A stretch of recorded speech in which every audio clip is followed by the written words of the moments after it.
Busy day for you today? No, not really. Just hanging around the house. We're in a bit of writing mode right now, so we're just hanging tight a little bit here, just trying to get a few things done. Very nice. Yeah. Very nice. So, wasting no time, really, with the album being out, to getting right back into writing mode. Yeah, pretty much. Yeah, for sure. We got a plan to get some things done for next summer. We definitely want to hit the ground running if we can. So that pretty much means wrapping up another record this winter, and hopefully getting into the studio in the next couple of months and having things nice and ready for the spring, so we can get out and hit the road real hard. Nice. Yep. Now, with the stuff from Hideous Appetites, had you guys been playing that for a while prior to recording? Like, was that already old material to you by the time Hideous Appetites came out?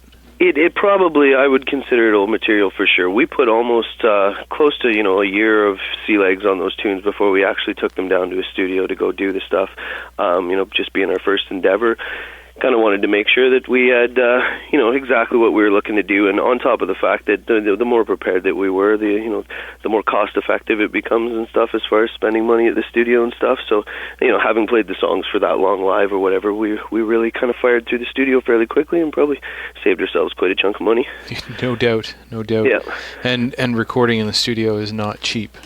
No, definitely not. It depends on. We went to a nice place in the city there. Not a uber expensive place or whatever, but we really liked it. They had some nice old analog equipment and stuff like that. Nice SSL board from the power plant in New York that they had bought a few years back or whatever. Nice. Just an old school unit, but just they sound so nice. For what we're doing with old tube amps and stuff like that, it really brings them to life. Right. Now, and that's what you guys are playing is old tube amps. Yeah, well, not old tube amps either way, but we're running old Marshalls, the old mid '80s levels there, or whatever, the JCM 800s. Right. Yeah, they seem to suit our fancy pretty well. And did you guys spend a lot of time in coming to Adrenechrome? You guys had all been in different bands prior to getting together. Pretty much, had you guys been sort of refining your own individual sounds before coming together as a band? I would imagine everybody kind of brings their own little bit of everything to the table. Everybody listens to a lot of different music, and we all our drummer used to play in a pretty straight up death metal band. The other two fellas, Mike and Tim, they played in a couple of kind of country rock band kind of things. Tim's a real big country fan, so he does a lot of acoustic balladeering and stuff like that too, or whatever. We all played in cover bands, and the original band that we had together and stuff like that called Hell's Half Acre. We did a lot of punk rock and classic rock and 3 or 4 sets of just about anything you could cover the bases with without going too light on the toes, if you know what I mean. Right. But the amalgamation of the whole thing, come together. I guess that's basically what we're trying to do. We're just being a bit of a melting pot as a band, if you know what I mean. For sure. Trying to throw as many things into the pot as we can, still get away with sounding like ourselves. Absolutely. Like sneaking the banjo into the opening of Six Gun and that sort of thing. Yeah, for sure. Absolutely. There are no new tricks or anything like that, but I like stuff like that. A little bit of texture definitely makes a record pop a little bit more. Absolutely. Now, for something like that, had you guys planned that out prior to going into the studio, or was that sort of something that just sort of hit you as you were in the studio? Hey, maybe we should throw a banjo in the opening of this.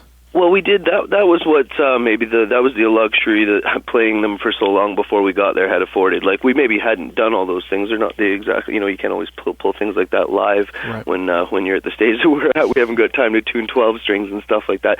But we had a list of ideas of things that we would have liked to have done, kind of a wish list and whatnot too. And we got to pull most of them off.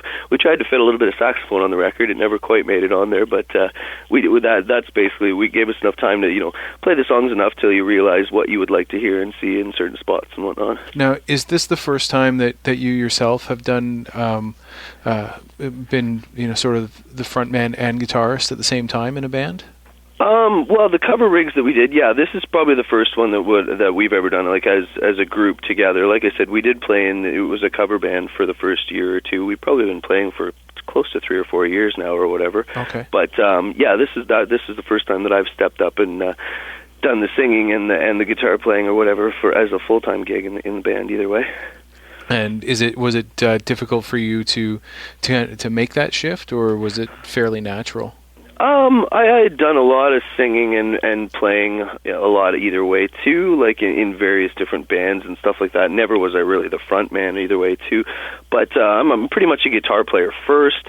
So the singing thing, you know, and the lyric writing and stuff, kind of, you know, was something that a necessity, if you know what I mean, kind of a deal. Right. But yeah, I don't know. It was something to get used to or whatever. But I think I've adjusted to it fairly well now.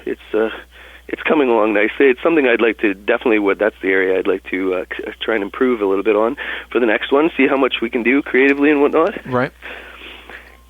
Singing and playing the guitar at the same time is always a bit of a tap dance. Like I said, you got to kind of weigh one with the other one a little bit. Whatever, you know, and if you're doing too much on one end, then the other end can suffer a little bit too. Sometimes we always want to be able to pull off what we do live fairly well and solidly at the same time. So, do you guys spend a lot of time in the jam room rehearsing stuff while you're writing? Yeah, exactly. Well, that's basically how it goes with us. Like, as far as the singing and playing guitar at the same time, anyways, we usually build up a full skeleton of a tune, and really, I work the band pretty hard. Sometimes we really have to play it quite a bit so that I'm comfortable enough to start to scat some stuff over top of it. You can get some melody ideas and then fit some words into those melodies if you can eventually. Right. But yeah, it takes quite a bit of a rehearsal process to get it up to that point. There's not too many of them where you're just able to sing them right off the bat. Fair enough. And do you guys? Is that how you guys write? You all just kind of get together and jam things out, or do you guys write individually and then kind of bring it into each other? I would say, well, most of the time the catalyst is me and Tim.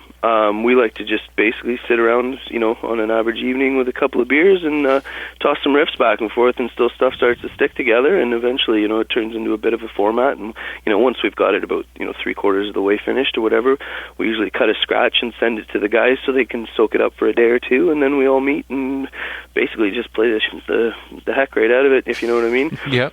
It's quite a long process, you know. I'd say, you know, a couple of 6-hour evenings to put the whole idea together, and then probably at least another 2 or 3 6-hour evenings to get the idea presented to the band. And then as long as we catch up with it as often as we're rehearsing, it usually starts to take form pretty well. Very nice.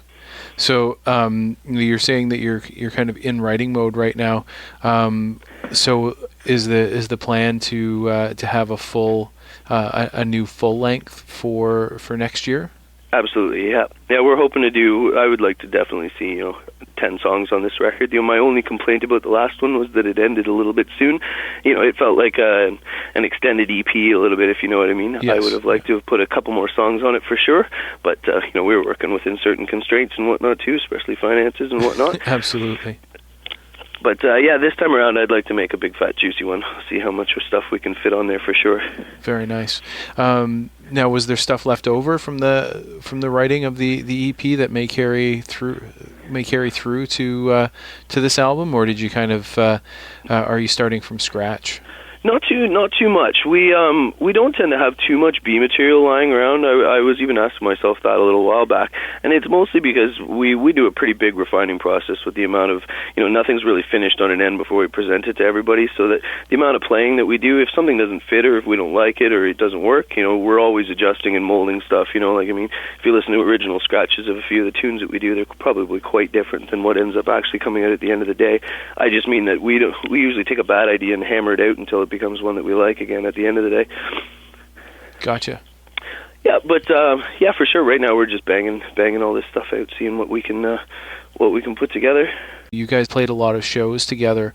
Any plans to get the band out on tour? Absolutely. This summer, perhaps. Yeah, that's definitely our goal. Either way is to get we need to get this the album cut out and then release it properly again this spring, and hopefully get ourselves a tour vehicle between now and then hit the ground running. I think we're hoping to maybe get out to the West Coast, I think, this summer, and maybe the East Coast as well, and as much as on Ontario as we can again.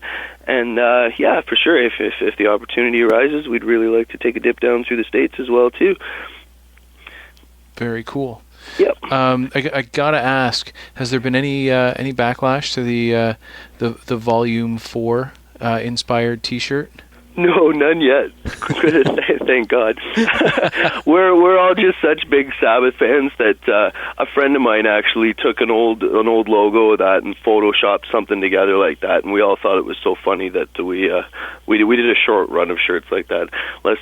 Hopefully we haven't made a hell of a lot of money off them, so we're hoping not to get sued either way. But we just thought it was kind of funny. Maybe the next time we do one, we'll dress up like the cover of Sabotage and see if we can pull that one off, the kimonos and the red tights, if you know what I mean. That would be amazing. For sure. It would be horrendous and amazing all at the same time. All at the same time. Well, Chris, thanks so much for taking some time to speak to me today. I really appreciate it. No problem at all. Thanks for having me. And if you want to just let folks know if they want to grab the Hideous Appetites album or perhaps a T-shirt, that sort of thing, what's the best place for people to find you? You can find those on Bandcamp right now. I think that all our records on iTunes. You can listen to all the stuff on Facebook. We're on just about every media outlet that's out there right now so far, and maybe not every single one, but Bandcamp is probably the best way to find it, and you can find that right through our Facebook, and you can buy it right off our website too, which is just a standard website, Adrenechrome.com. Perfect. Yep. Awesome. Well, once again, thank you so much. Congratulations to you and the rest of the guys on a fantastic record. Well, thank you, Connie. And I hope to see you out this way this summer, heading up through northwestern Ontario. We hope to be up that way this summer as well.